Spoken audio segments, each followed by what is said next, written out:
हम भी atomic power है। जी सर। जी बहुत बहुत शुक्रिया सब साहब। देखिए इसमें जो 28 मई को पाकिस्तान ने 6 एटमी धमाके किए, ये इस बात के गमास थे कि इस ख़ित्ते में पाकिस्तान जो है वो खड़ा है इंडिया की हेजबनी के ख़िलाफ़। और ये जो 28 मई के धमाके हुए थे, ये इंडिया के धमाकों की रिटेलिएशन थी और हमने यहाँ अपना जो स्ट्रेटेजिक बैलेंस है उसको बरकरार किया। अपनी नेशन के लिए ये बहुत ज़रूरी है इस दिन की अहमियत को उजागर करना, और वो अहमियत ये है कि सेकेंड वर्ल्ड वॉर के बाद जब हिरोशिमा और नागासाकी जापान के शहरों पे एटमी धमाके हुए तो उस वक्त कन्वेंशनल वॉर का जो थिएटर है वो चेंज हो गया। सही। और उस चेंज ने पूरी दुनिया को जो है वो एक न्यूक्लियर रेस में मुबतला कर दिया, और उस वक्त जिसके पास एटमी ताकत थी वो दुनिया में एक सुपर पावर के तौर पे उभरा। सही। हमने जो अपना एटमी प्रोग्राम है वो 70 की दहाई से शुरू किया और अल्हम्दुलिल्लाह उसका जो कल्मिनेशन हुआ वो 28 मई को हुआ। देखिए ये पाकिस्तान के लिए एक बहुत बड़ा एजाज़ है कि दुनिया के 7 ममालिक में से इसका नाम जो है वो आता है एटमी ताकत के हिसाब से। एटमी ताकत रखने का जो मकसद है वो कभी भी पाकिस्तान के जो एम है वो जहाराना नहीं रहा, हमेशा अपने डिफेंस के लिए उसने किया, क्योंकि इंडिया ने वो किया था और हमने बैलेंस बरकरार किया। और बैलेंस बरकरार रखने के लिए मैं ये बताता चलूँ, ये बहुत ज़रूरी है कि 2 एटमी ताकतों के दरमियान जो जंग है वो तकरीबन किस्सा पारीना हो चुकी है। इसकी वजह से जो है वो जंग का कॉन्सेप्ट जो है वो चेंज हो गया। उसकी वजह ये है कि खुदा न खास्ता 2 एटमी ताकतों के दरमियान जब भी जंग हुई तो उसको जो डिफेंस एनालिस्ट हैं उन्होंने मैट का कॉइन किया। मैट तो पागल होता है, लेकिन अंग्रेज़ी में इसकी इख्तला ये है mutually assured destruction. Right, mutually assured destruction. सही। अगर किसी भी तरह से खुदा न खास्ता 2 एटमी ममालिक के दरमियान जंग छिड़ जाती है और वो कोई भी स्टेट का मुजाहरा ना करते हुए वो न्यूक्लियर थ्रेशोल्ड क्रॉस करता है, राइट, तो एटमी जंग जो है इस खित्ते में नहीं बल्कि पूरी दुनिया के लिए जो है वो दुनिया के लिए नुकसानदेह साबित होगी। सही।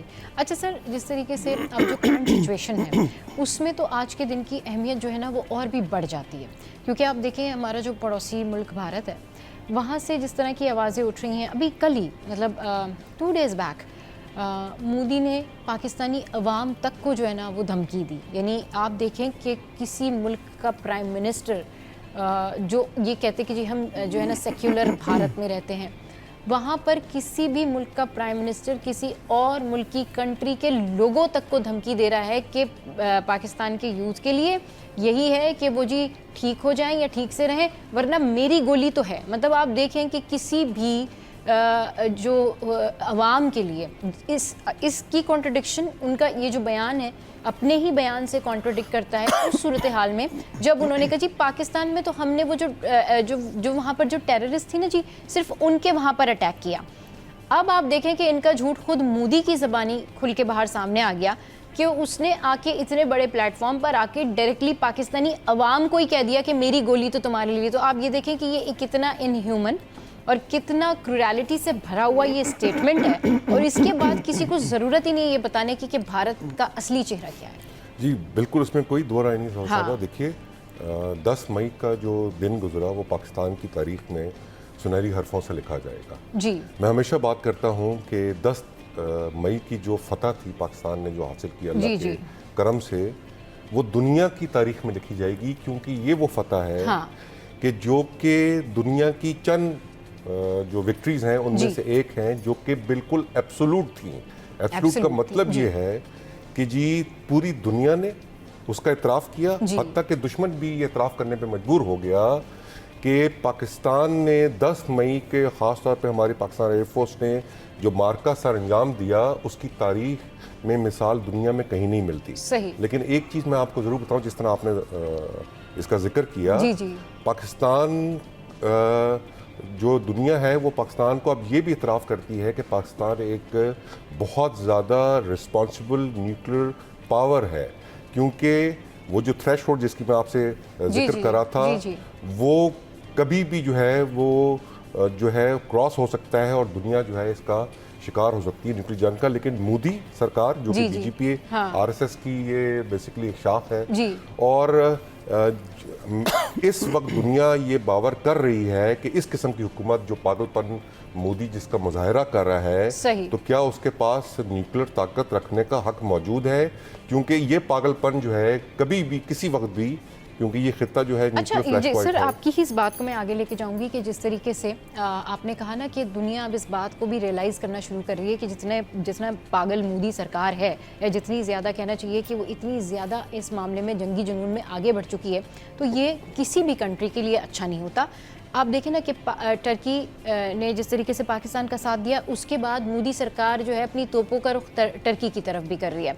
तो जिस तरह से आपने कहा ना कि भाई ये वाकई में अब दुनिया को इस बात को रियलाइज़ करना चाहिए कि भाई वो क्या वाकई हक रखते हैं कि वो न्यूक्लियर पावर जो है वो अपने पास रख सकें, क्योंकि इसका तो सबसे बड़ा इशू ये है ना कि वो तो उनको तो लगता है कि अगर कोई भी उनके ख़िलाफ़ या कोई भी अपने हक के लिए बात करेगा तो वो उसके ख़िलाफ़ हो जाएंगे। इंडिया में न सिर्फ हमारे पाकिस्तानी हैं उनके ख़िलाफ़ बातें होती हैं, हमारे सहाफ़ियों के लिए बातें होती हैं। अब तो उनका जो प्राइम मिनिस्टर है मोदी, वो हमारे अवाम तक को जो है वो धमकियां दे रहा है। इसके अलावा उन्होंने अब कोई हद नहीं छोड़ी। अब ये है कि जिन कंट्रीज़ ने पाकिस्तान का साथ दिया है वो उनके साथ भी जो है वो उसी तरीके के मामलात करने जा रहे हैं कि जी आप टर्की से भी ताल्लुकात ख़त्म करें, आप जो है वो बाकी दीगर इस्लामी ममालिक से भी जो है ना वो बाइकआउट करें। ये तो उनकी जहनी हालत है, ये उनकी स्ट्रेटजी है, उनकी ये कहते हैं ना कम्युनिज्म का हाल ये है, मतलब कि वो इतना ज़्यादा आगे निकल चुके हैं इन मामलात।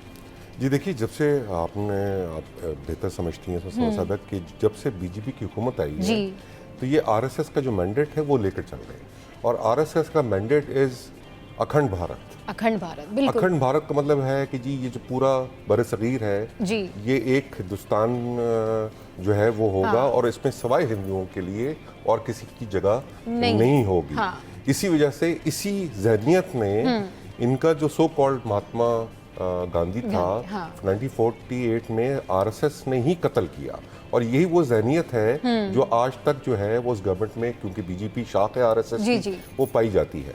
अब आप देखिए कि एक वक्त में जब ये मूजी हाँ बिल्कुल ठीक कह रहे हैं। तो हाँ। जो ना कहा जो कुछ ना कहा जाए वो कम है, क्योंकि वो अब तो सर इशू ये ना कि इससे पहले तक तो वो खुल के सामने आ नहीं रहे थे। इससे पहले तो वो जो पाकिस्तान के लिए कर रहे थे, पाकिस्तान बताया जा रहा था ना सबको कि भाई देखिए ये इनका असली चेहरा ये है।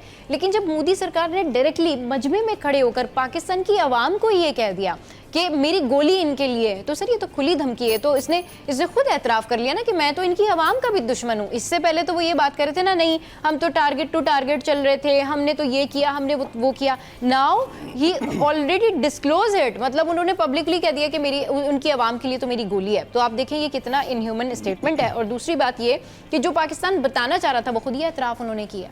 जी बिल्कुल किया। और देखिए ये उसने हमेशा ये बात होती है कि ऑनर्स अमंग थीफ भी होता है। तो ये जो आपस में दुश्मनियां हैं, ये जंगें हैं, ये भी किसी ऑनर कोर्ट के जरिए होती है। सही। 10 मई से पहले मोदी सरकार ने वो ऑनर कोर्ट तो ख़त्म कर दिया जब उसने बच्चों पर, बूढ़ों पर हमला किया। तो वो उसकी ये वही मोदी है कि जब वो चीफ मिनिस्टर गुजरात था, अपने लोग भी खुद मरवाए और हमारे यहाँ पर भी मासूम लोगों पर हमला किया। और हमने तस्वीर भी दिखाई कि भाई आपने ये वो फूलों के जनाजे जो हमने उठाए। और उसके बाद फिर वो कहते कि जी पाकिस्तान, आपने वो देखा भी होगा कि मोदी सरकार का, मोदी का ये जुमला बड़ा मशहूर हुआ है, पाकिस्तान ने हम पे ही हमला कर दिया। जी बिल्कुल करेंगे, आप हमारे मुल्क में आएंगे, आप हमारे मुल्क में दहशतगर्दी करेंगे, आप हमारे मुल्क में जो है वो अमनो अमान की सूरत हाल ख़राब करेंगे, तो क्या हम आप पे हमला नहीं करेंगे? क्या हम जवाब नहीं देंगे? Obviously we will retaliate. तो सर पाकिस्तान ने जो जवाब दिया उसके बाद ये भी परेशानी है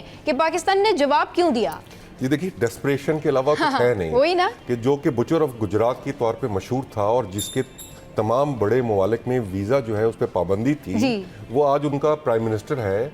और वो प्राइम मिनिस्टर इस डेस्परेशन में है कि अब वो खुलेआम इस चीज़ का इजहार कर रहा है कि जी 10 मई को जो पाकिस्तान ने अवाम ने रिजॉल्व दिया, जो सोशल मीडिया पे फाइट हुई इंफॉर्मेशन की, जो आपके हमारे जो मेन स्ट्रीम मीडिया है उनके सहाफ़ियों ने जो उसका झूठ का पर्दाचाक किया पूरी दुनिया में, जी। वो डेस्परेशन ही शो कर रही थी कि वहाँ तमाम हमारे जो इन्फ्लुएंसर हैं, मेन स्ट्रीम मीडिया है, उसको बैन कर दिया गया इंडिया में। बैन कर दिया। अब वहाँ की अपनी आवाज़ें भी उठ रही हैं, वहाँ से सही। जो सेन वॉइसेस हैं, हाँ। कि हुकूमत जब रहेगी तो शायद हिंदुस्तान के बखरे होने से कोई भी नहीं बचा सकता। ऑलरेडी वहाँ खालिस्तान मूवमेंट है, कश्मीर में आप देखें क्या बिल्कुल, हालात हो रहे हैं, नागा, आसाम, और आपस में जो वो 7 कितने बटे स्टेट्स हुए हैं। हैं, हाँ, तो बिल्कुल वो सही तो कह इतनी ज़्यादा वहाँ उन्होंने अपने ही मुल्क में जुल्म का बाजार गर्म किया है। जो अकलीतें हैं, जो क्रिश्चियंस हैं, जो हिंदू हैं, जो दलित हैं, जो सिख्स हैं, मुसलमानों के साथ जो हो रहा जी। है, अब शायद अगर ये हुकूमत ज़्यादा देर चली तो इंडिया के हिस्से बखरे होने से उनकी अवाम भी वो नहीं बचा सकती। बिल्कुल सही कह रहे हैं सर, उनकी तो अपनी जो अवाम है, जो इंडियन अवाम है, अभी कल भी मैं